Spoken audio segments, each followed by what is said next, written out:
podcast. My name is Chris, and today I'm going to talk to you about how to improve your quality score.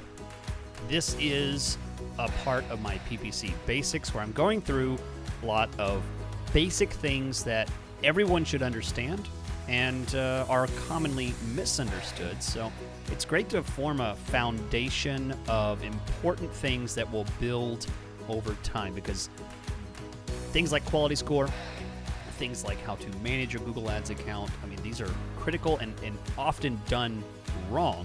So whether you're new or old in Google Ads, this should be important information for you. That's what I try and do with every episode.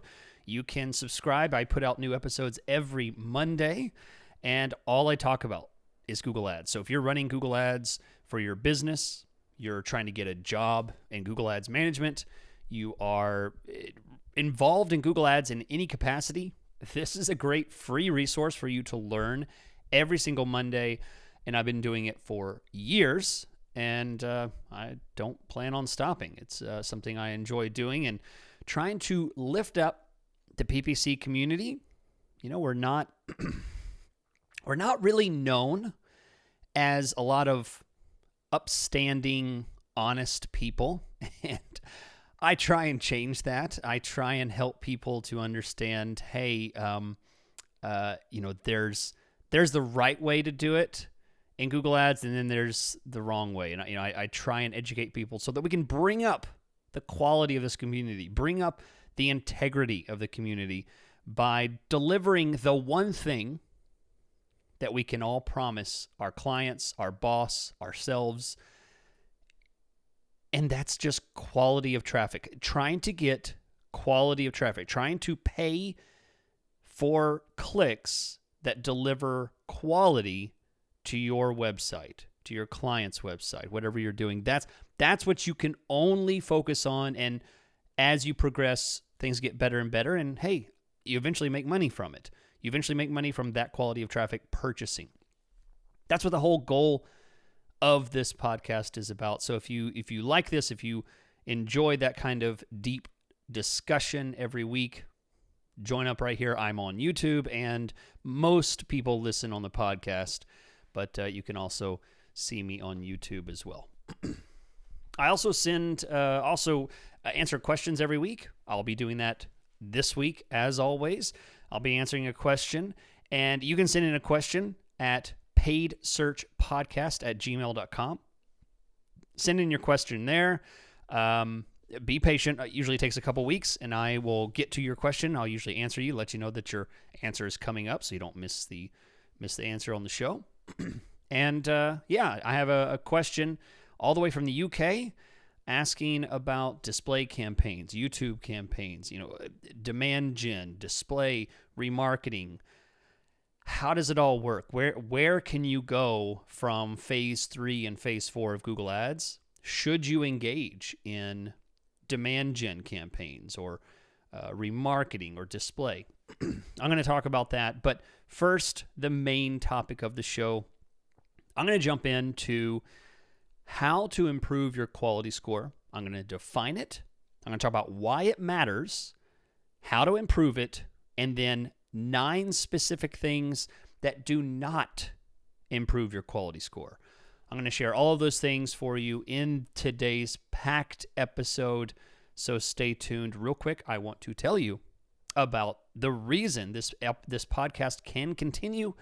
I'm very thankful for my sponsors at optio.com/PSP, who offer you a special favor.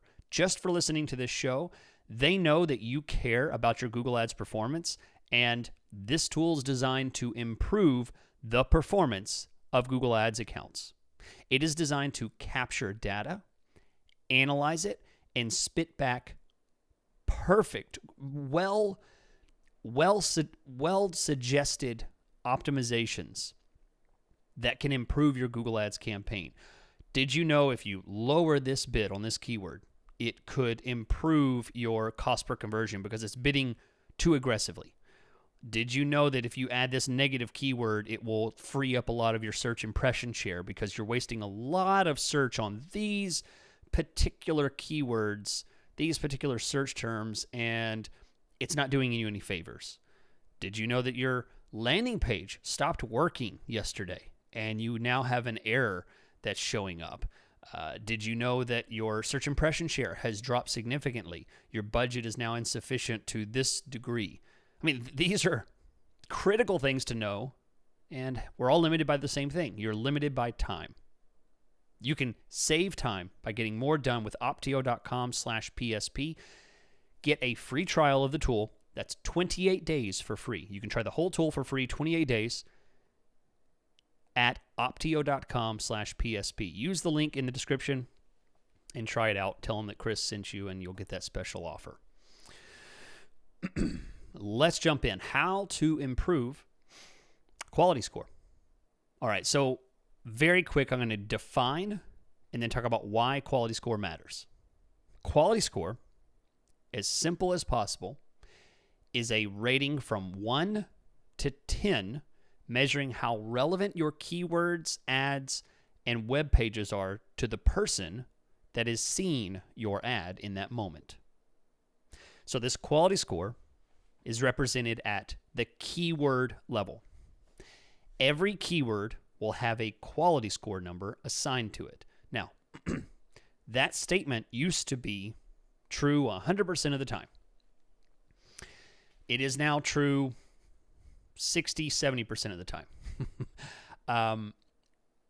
Very often now, Google does not show quality scores for every keyword, even if it's getting traffic. So I want to qualify that statement because I've said that statement many times for many years, and it's no longer true that every keyword has a quality score, at least that we can see. I'm sure that every keyword has a quality score, but sometimes Google does not report that information. If you haven't been doing Google Ads very long, Google Ads really hasn't changed. What's changed is the way that Google shows us data.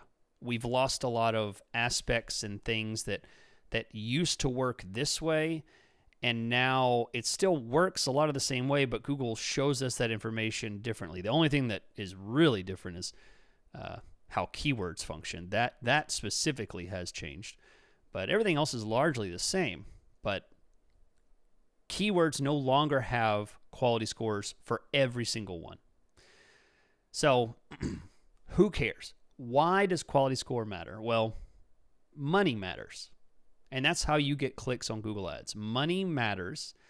It costs more money for you to run keywords with a quality score of 1, 2, 3 than it does to run keywords with quality scores of 7, 8, 9, and 10. So higher quality scores lead to a lower cost per click. An advertiser with a quality score of 1 on every single keyword, let's say this very unfortunate advertiser has a quality score of 1 on every single keyword. They may theoretically pay 10 times as much than compared to an advertiser with a quality score of 10 on those same potential keywords they're going to show on the same searches. They have a quality score of 10. The advertiser with 1 is paying 10 times more than that other advertiser. So why does quality score matter? Because $100 a day will go 10 times further if your quality score goes from 1 to 10. So you'll be able to reach more impressions, get more clicks, more sales, more calls if you have a higher quality score. Now, quick note here. Very few people enjoy quality scores of 10. So let's set your expectations properly at first. Quality score of 10 is basically impossible for anyone advertising on keywords that are not basically their company name. You have an opportunity to have a quality score of 10 on your company name and maybe something really, really relevant to what you do. But most people are going to cap out around 7 or 8. Most of the time, your best keywords are really not going to be able to get higher than a 7 or 8. So do not listen to this podcast thinking, oh, I need to do what he said because I have 6s and 5s and 7s and 8s, and I want all 10s. No, please do not misunderstand. Your goal has not changed just because I'm talking about quality score, which I don't like to talk about very much because I think it's a huge distraction in Google Ads. Your quality score is unlikely to accelerate past 7 or 8. It gets increasingly difficult. There are some factors that we'll talk about in a minute that will limit your ability to accelerate past maybe a 5 or a 6. Okay, so how can you improve your quality score? I'm going to give you 6 steps, and if you follow these 6 steps, you will be able to put yourself in a position that will be most likely to achieve your best quality score. Okay? So here are these 6 steps. Number 1, establish a campaign goal. That one, hopefully these first 3 or 4 should be really easy for you. Establish a campaign goal. For example, I want people to contact me for my rodent removal services. I remove rodents from houses and barns and yards and all of that. That's what I do. I'm the rodent killer, capture, or whatever, right? I know there's a lot of businesses that do this. So that's an example. For today's example, let's say that that's what you do. You remove rodents of all kinds from residential properties. So that's my goal, is I want people to contact me to hire me for my rodent removal services. Great. That is a goal. Number 2, once you've established your goal, now, number 2, establish an ad group target for that goal. For example, my overall goal is rodent removal services. One ad group should represent a target, a subcategory of that goal, which would be, let's say, specifically squirrel removal.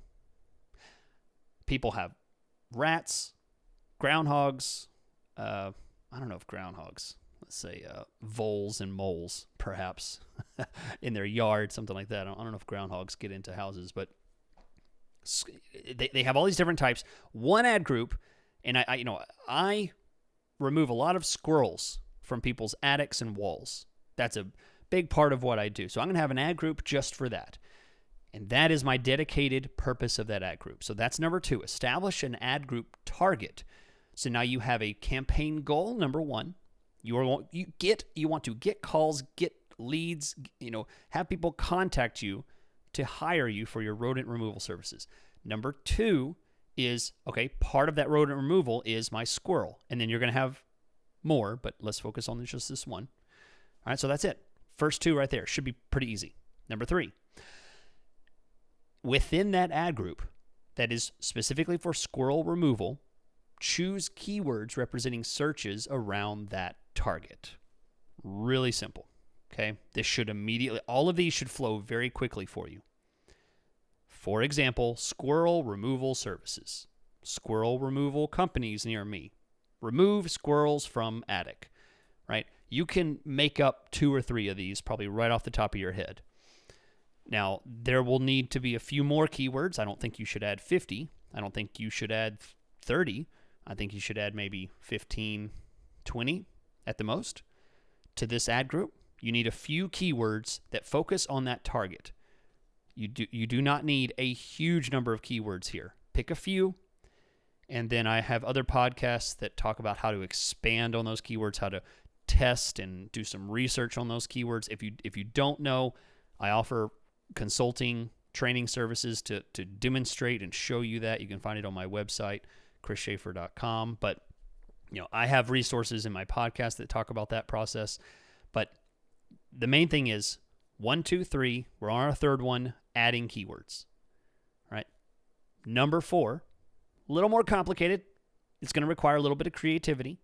This one might stop you a little bit. I find that writing ads tends to be the biggest grind for me because creativity is tough. Coming up with keywords is not tough.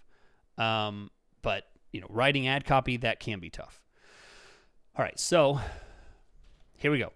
Number 4 is write ads that speak directly to those keywords. Okay? So remember, we're removing squirrels. We are a rodent removing company. This ad group is about removing squirrels. So the ads that you write should speak to removing squirrels. Okay? Write ads that speak directly to those keywords. So use language about removing squirrels. You don't say pest removal. That pulls back from the theme of the ad group. Stay within the theme of your ad group. Stay tightly associated with the keywords. You want to use not the exact keywords you've written, but you want to stay closely associated with the theme of the keywords that you've written. And an important note to make here, that doesn't mean saying your company name. I find that people make this mistake a lot, and I'm just going to stop just real quick right here and just gripe a little bit, because who cares if your company's name is Bob's Rodent Removal Company? That is not helpful.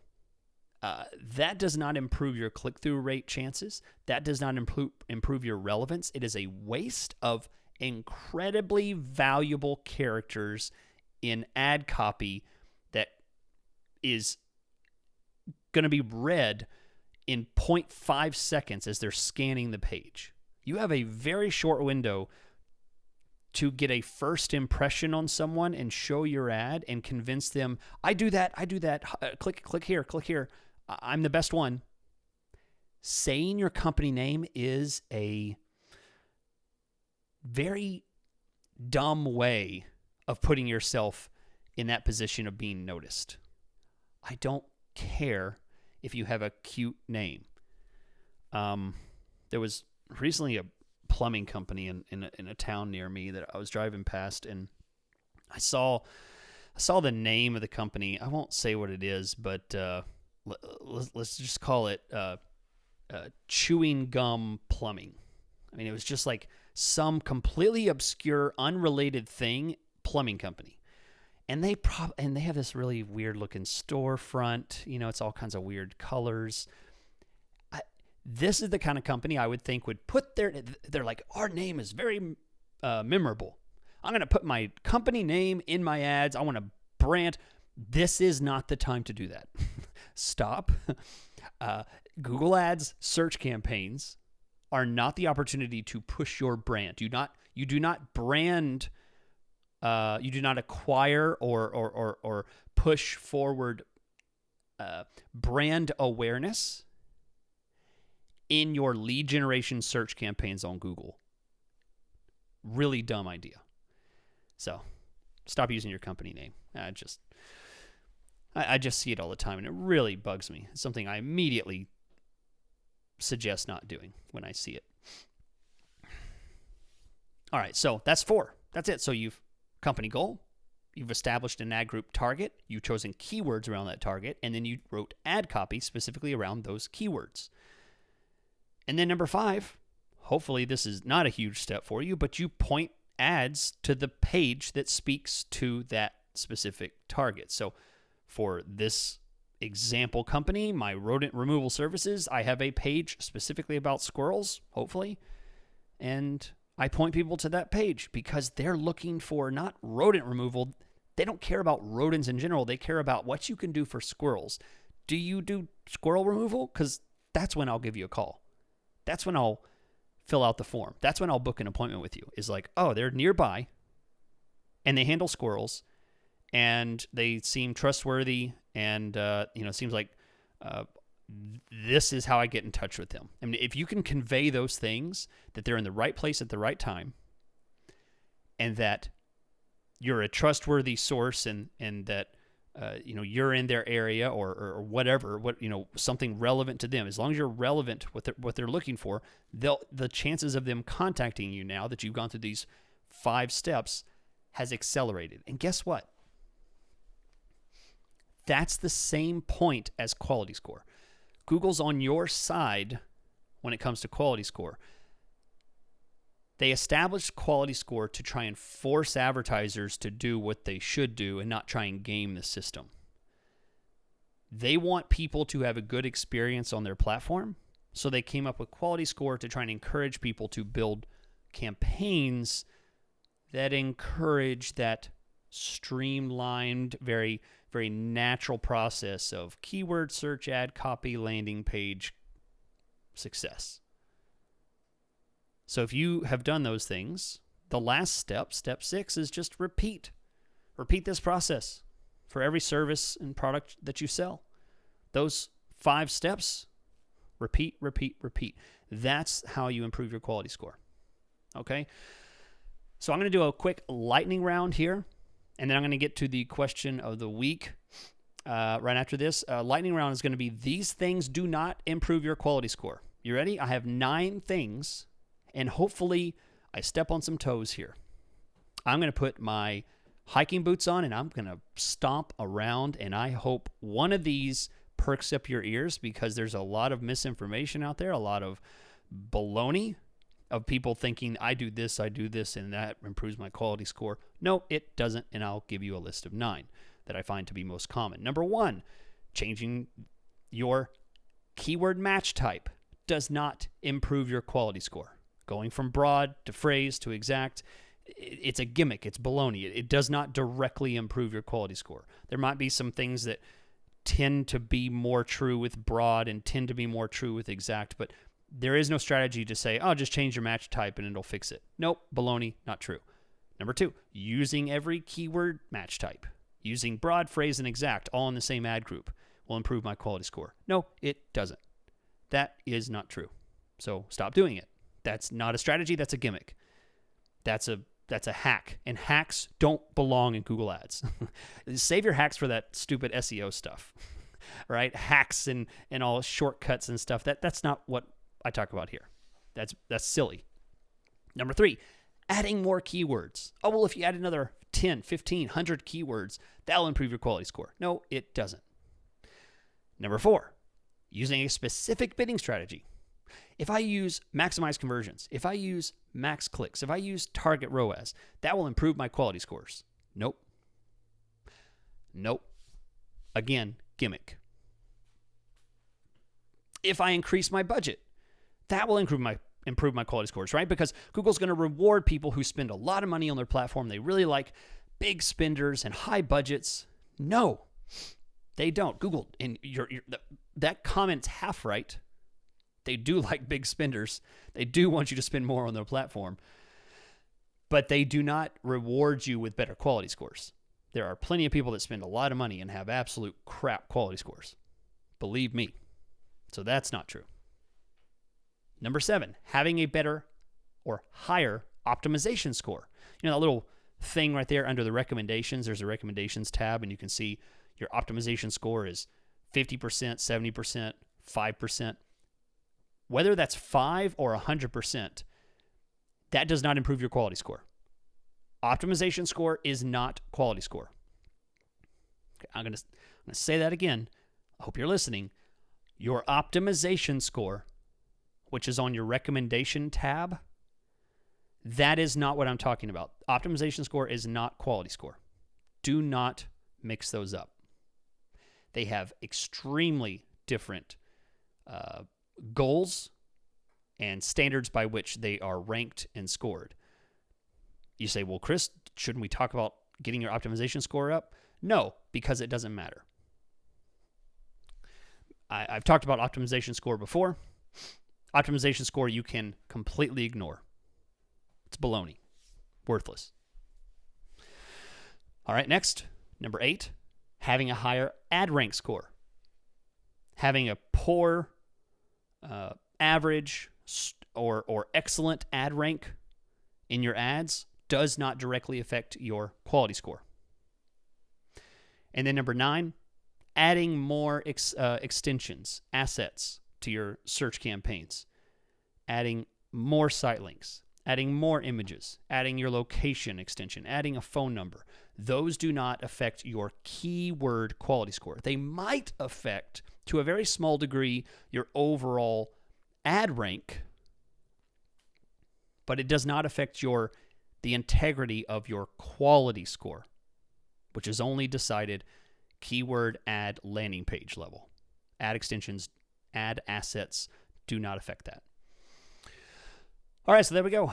Hopefully that is useful. And I have a question here over from the UK from Elias. I'm going to get to that. Before I answer his question, I want to remind you of my sponsor, which I appreciate very much for those of you that check it out, optio.com/PSP. I only ask one thing. I don't ask you to donate. I don't ask you to go to my page and sign up for my newsletter or join a higher tier mastermind platform where I can sell you more services about.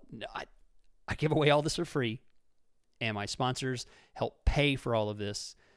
And I just ask that you guys give it a try. optio.com/PSP for a free trial. They're great people. I literally talk to the CEO and the head people there pretty often. They're really nice people. I like them and trust them. optio.com/PSP for a 28-day free trial.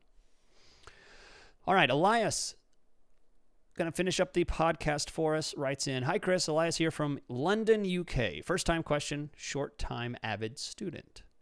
You've been a massive help both on the podcast and in our one-on-one sessions. Big thanks. I started Google Ads only a few months ago. With your help, feels like I've been doing it for years now." Thank you, Elias. For those of you that don't know, I offer one-on-one consulting, training, coaching services, whatever you want to call it.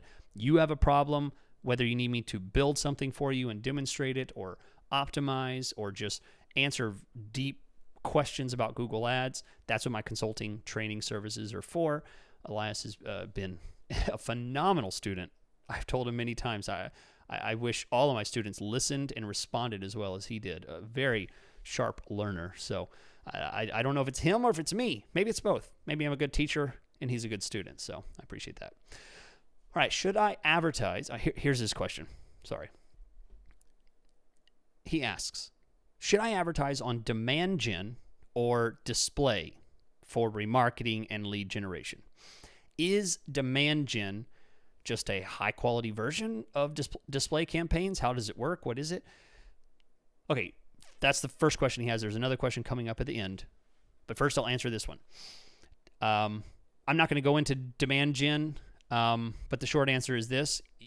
I believe the only proper thing to use, what I would use is if it was my money or my client's money, is display campaigns, not demand gen. Demand gen does not show on websites, standard, just normal websites. It's going to show in the Google the Google environment, YouTube, Gmail, stuff like that.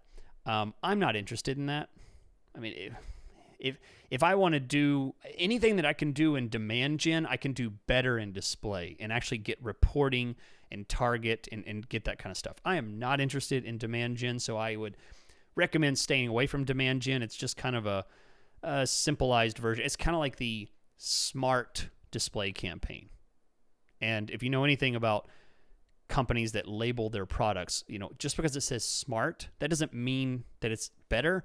It just means that it's simpler for you to do. And what does simpler mean? Simpler means there's less options, less choices, less data, less ability to adjust and respond. So if you want the full capacity, the full dashboard of options, display campaigns is the only way to go. Furthermore, when it comes down to, okay, what do I do with display campaigns, Chris? Well, I think dollar for dollar, I think remarketing is really the only investment that's truly worth it. I think every business that can remarket should put a few bucks into it. I think it's worth it. Even if you get absolutely nothing from it as far as what you've tracked, you don't see any conversions, I think it's worth it. Spend $5 a day, $100 a month, maybe something like that. I mean, you don't have to spend a lot, but at least every impression that you're getting is 100% free until they click on it. It's like a free billboard to anyone who's been to your website. And, I think that's worth it. So remarketing, 100% yes. Display display campaign, I think that's worth it. It's a cheap add-on for sure. Now, the general use, what people usually use display for, what it was built for, is to show on the wider internet, everywhere else. You can show ads on anything that serves the Google network of ad reach is massive. So in general, should you use display? I guess. Yeah, I think so. I think it does help to lift your brand. I was just speaking with a company yesterday, and they had invested hundreds, thousands into new display campaigns, very targeted display campaigns, and they were experiencing lead acquisition in places they were not advertising before. They were getting conversions from unexpected areas, unexpected places, and they couldn't account for why it was happening or where was it coming from, except for they assumed that it was coming from display. I mean, that seemed to be the only logical conclusion, which I agreed with. I think that's definitely possible that people will get, you'll get a general uplift, and in most of the time it's going to be completely immeasurable. I don't mean immeasurable that it's so huge it's immeasurable. I mean immeasurable that it's so small. It's very difficult to measure because you may not get any hints of success. You're going to get really high bounce rates. You're going to get no conversions. Your click-through rates are going to be really low. It's going to look like a bunch of really dumb sites that have nothing to do with your business, but it can help. Okay, so let's continue on with the last part of the question. Secondly, he asks, do you think interruption-based advertising on Google for lead generation is worth putting effort into once a campaign has reached phase 4 or phase 3? Or should we instead focus on just trying to push higher up the funnel and go after little higher funnel traffic? Is that the best way to go rather than display campaigns? So yes, as I said, I do think display campaigns are worth it, but for most of you listening to this, I don't think that you should, because what I find is that very few companies reach phase 3 and phase 4 and have fully saturated their market. I think a company that is successful in what they're doing, they're getting lead acquisition, sales, and they're successful and they're profitable, and they've actually spent to the full capacity on Google that they could in their search campaigns, to do all of that at once is really rare. So most of the time you should focus on just optimizing and spending more, based on the success. Most people are not going to hit the ceiling on that. That's a really tough way to go. It rarely leads to success every time. It's a difficult path to take. That's why there's always people struggling for success in Google Ads, is because it's hard to attain it, it's hard to reach it. So yes, I think display in video campaigns are great, but most of the time, if you have an extra $300, $3,000, $5,000, I usually think the best way to spend it is to put it into search. Unless you're able to maintain really good success and there's literally nowhere else for you to grow. You've saturated your market and there's nowhere further that you can spend your money. Okay, and with that is all that I have. If you would like to reach me, you can find me chrisschaeffer.com. I offer management services, coaching services. Otherwise, you'll find me right here every Monday on the Paid Search Podcast. We'll catch you guys